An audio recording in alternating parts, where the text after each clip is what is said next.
Okay everyone, I'm back in the fish room. Welcome back to the channel. It's been a while since I've done a sort of vlog style video. So I've been away with work for quite a while. That's an exaggeration, a few days. And I've come back to the huge Aqua Terrarium, which I'm going to show you now. Here it is in all its glory. It's looking very different from when I first set it up now. I mean, look at all that growth. It is literally a jungle. I think it's safe to say that the Boston ferns are completely at home in this sort of environment where there's a water trickle just going through the roots.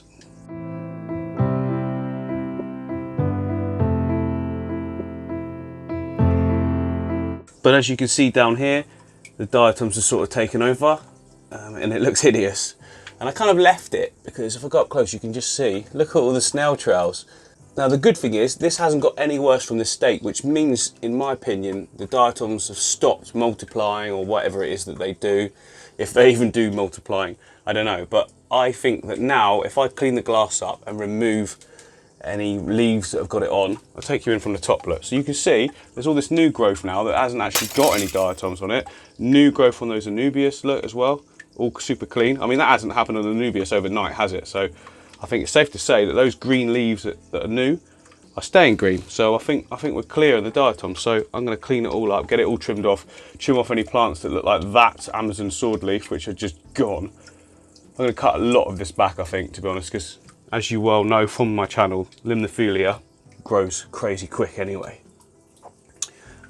Whilst we're here, I might as well mention the puffer tank as well. Obviously, you know I took the puffer back. I've done several water changes on this tank and it looks absolutely hideous. I've even kept the lights off now just to stop any sort of growth. Sorry, I'm sounding out of breath. It's just because I've just had a drink of coffee and it's coming back on me. It's hard to see. I'm not turning the lights on, but it's covered in algae, and I think what that is right down the back section there where I had to so heavily feed the pufferfish.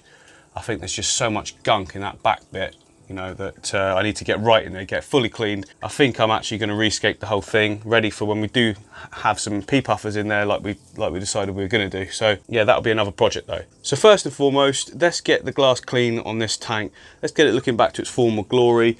Raise the water level up a bit because it's actually dropped considerably, to be fair. I think, if I remember rightly, I filled the water level up to about here, just on the cusp of where that moss is growing. Look at that, look how good that stuff's all grown in. That looks so wild and natural there. Really like that area. Everything's thriving. The only thing that isn't is that grass that we said about. Probably going to remove that because it looks a bit tatty. It is quite a nice sort of texture, but yeah, it's dead, look, let's be honest. That hasn't worked, but that's fine.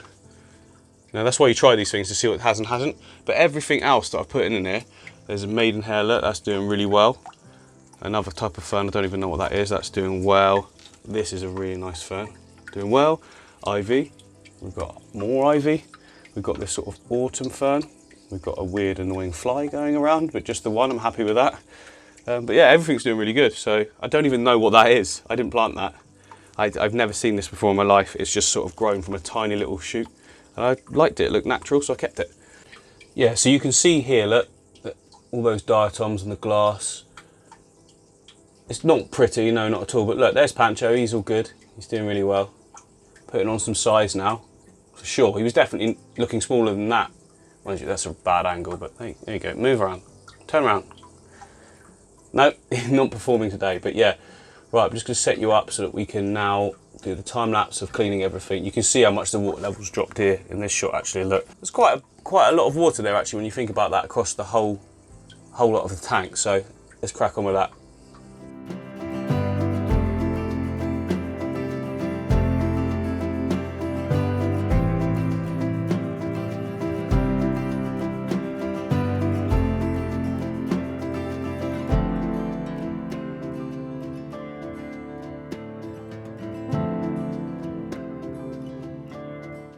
Well, now that we've actually taken that off the glass, you can see it's actually looking a lot better than I first thought behind there. A lot better, actually. But I've deliberately turned the filter off and left all the waste at the foreground like that. Sorry, little snail. I don't know if you saw on the time lapse there, the snail was just on there. I just completely forgot, just pulverised it. But it's fine, it's a snail, so it's protected. But yeah, I've left all of that on the substrate like that with the filters all turned off, nothing's running, so I can easily siphon that out now. If you see, look, there's a lot still left on those leaves of the Anubias and the Bucephalandra, and there's some of the rocks, so scrub those off as well.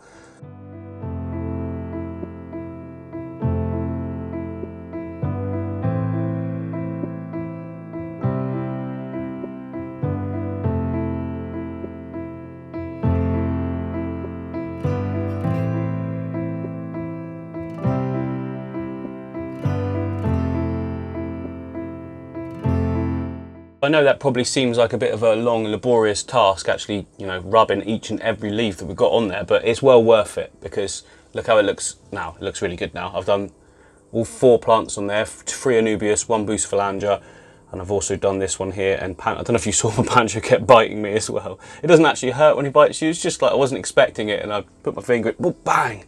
So yeah, it's got quite some power. You can see how he gets the prey, actually. It's the first time I've actually had him bite me. It's like a suction bite, so it just tries to pull it in so fast. But yeah, so it is a laborious task cleaning off all of this by hand with your fingertips, but it's well worth it. And because I've deliberately left it until now to do that task, because I feel like we're at a point where it's past creating more of the diatoms. So if I did it before, I'd probably be just doing it constantly until it had gone through that phase. I'm pretty confident now that I can siphon all of this off the bottom and then trim off these leaves that have still got some on. It would go by itself eventually, I think, but I don't want to wait that long, so I'm going to trim them back to the start. You can see the really good growth on the bottom there. That's all brand new. Well, brand new, that's probably a week old, I'd say. Maybe a bit more. But yeah, it's looking really good, actually, that bottom area, nice and lush. So next job, I'm going to siphon out all of this stuff on the bottom, nice and steadily with a small pipe. Make sure I get everything.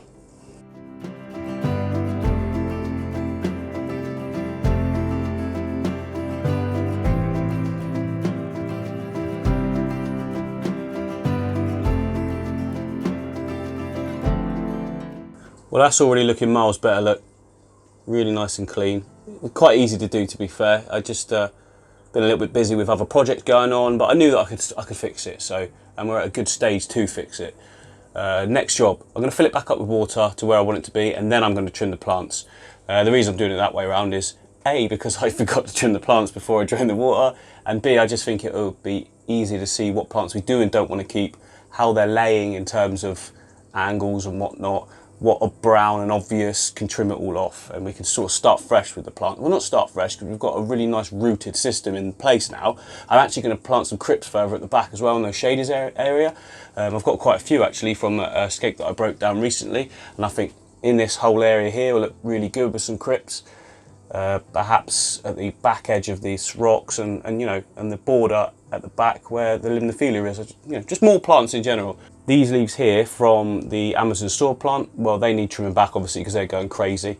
That you can see in the middle section, these are the immersed plants that are trying to reach the surface, so we'll keep those and we'll just lose the big leaves. But first of all, we need to fill the water level back up to where we want it.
So that's looking great, really good. Now next job is to do some of the trimming, and I'm going to use some of these awesome wave scissors from Tropica. I'll leave a link to them in the description, but they are so nice. Like, they're so well made, feel quality, and they snip really well. So it's good you can get into the hard to reach places with them. So that's what we're going to do next on this whole area first, and we'll just make our way across as we go.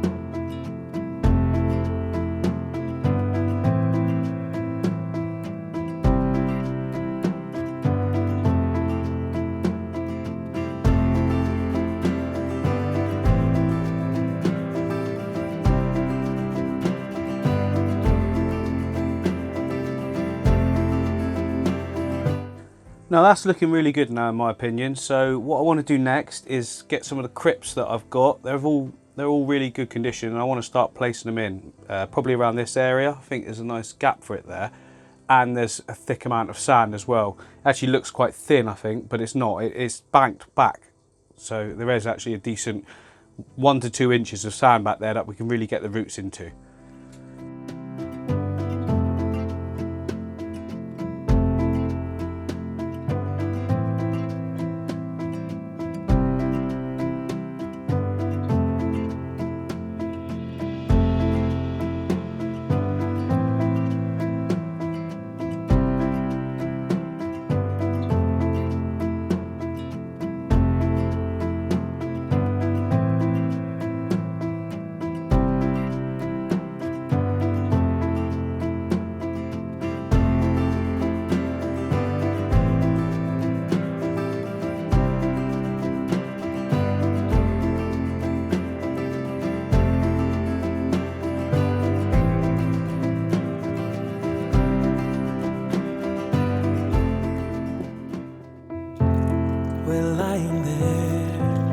On the bed above the sheets, no one's saying a word, but I can feel your heartbeat.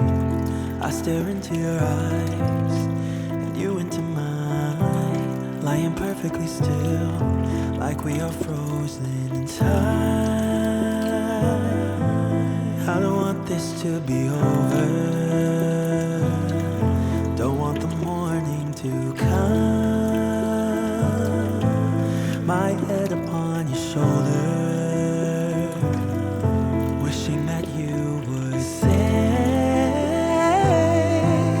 I think you should stay, I think you should stay. I want you to say that it's getting late. I want you to stay, I want you to stay. We were young, no one dared to make the first move. You and me in the night, two souls in the moonlight. I stare into your eyes, and you into mine, lying perfectly still, like we have frozen time. I don't want this to be over, don't want the morning to come. My head upon your shoulder, wishing that you would say, I think you should stay, I think you should stay. I want you to say that it's getting late. I want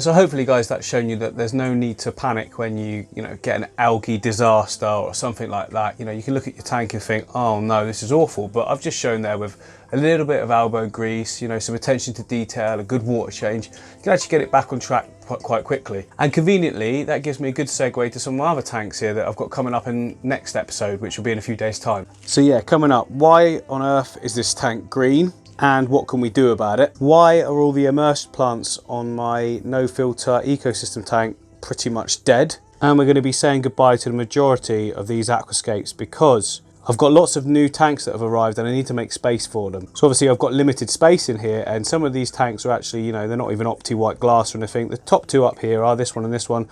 That one's not opti-white, that one's not opti-white, that one's not opti-white. This is working really well as a plant storage tank, so that's probably going to stay, although I'll probably move it somewhere else.